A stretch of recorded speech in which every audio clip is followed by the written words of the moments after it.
6 minus 7 bracket 6 minus 7 is equal what? Here 6 minus 7 gives us negative 1 multiply 6 minus 7 gives us negative 1. Negative 1 times negative 1 gives us positive 1. But this answer is not correct. Now I will apply PEMDAS rule to solve this math correctly. Here PEMDAS PEMDAS.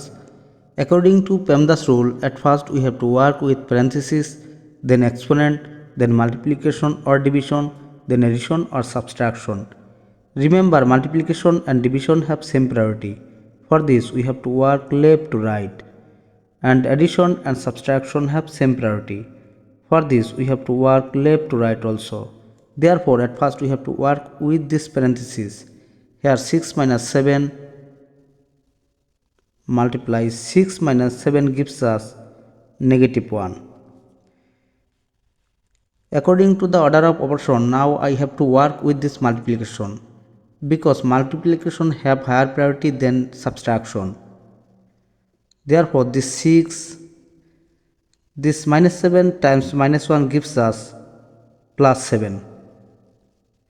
6 plus 7 gives us 13. And this is correct answer. Thanks for watching the video.